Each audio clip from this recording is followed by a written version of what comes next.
Le singe et le léopard. Il était une fois un léopard d'Asie qui vivait au milieu des rizières. Le fauve orgueilleux se trouvait très beau et souhaitait faire savoir à tous qu'il avait le plus somptueux pelage de la région. Un soir, il vint boire à la rivière en compagnie de tous les animaux. Autour de lui, des pandas admiratifs, des éléphants intimidés, des fourmis qui lui faisaient les yeux doux. Rien de plus facile que de les éblouir. « Ne suis-je pas magnifique ?» s'écria le fauve. « Super même !»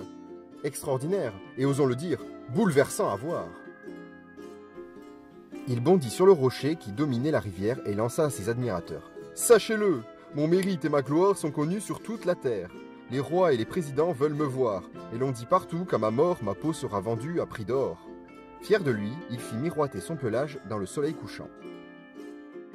Les animaux l'applaudirent, puis retournèrent vite à leurs occupations favorites au bord de l'eau.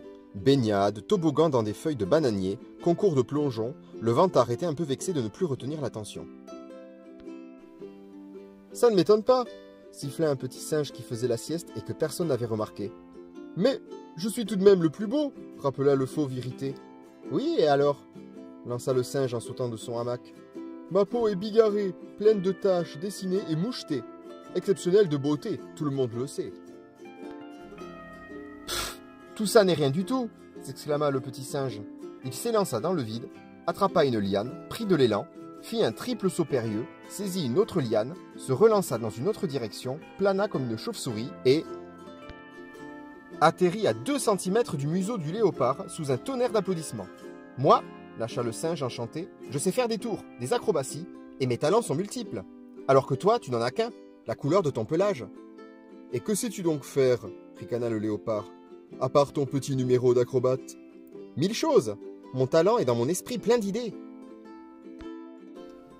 Le petit singe prit une branche, la tordit, en fit un boomerang et le lança. Le boomerang s'envola, cueillit des fleurs sur son passage et les rapporta au singe qui les offrit à l'éléphante. Tandis que les animaux applaudissaient à nouveau, le léopard lui lança « c'est tout ?» Le singe saisit un brin de roseau, le perça et en fit une flûte. Aussitôt, il en tira une mélodie si charmante que tous les oiseaux formèrent un ballet de couleurs dans le ciel. Époustouflés, les animaux demeuraient muets d'admiration. « C'est tout ?» répéta le léopard agacé. D'un sifflement, le petit singe fit accourir de la jungle tous ses amis. Des macaques, des orang-outans, un gorille, 2 babouins, un bonobo. Chacun des habitants se demandait quelle surprise se préparait. D'un deuxième sifflement, le petit singe invita ses amis à fabriquer des instruments à leur tour, pour le plus grand plaisir des éléphants, des pandas et des fourmis. Et quand le petit singe donna le signal, le plus grand bal de la jungle commença. Quelle folie au bord de la rivière! Jamais les animaux ne s'étaient autant amusés. Avec le singe, impossible de s'ennuyer. Furieux, le grand léopard s'en alla. Le singe avait raison. Si l'apparence séduit, c'est bien l'esprit qui passionne.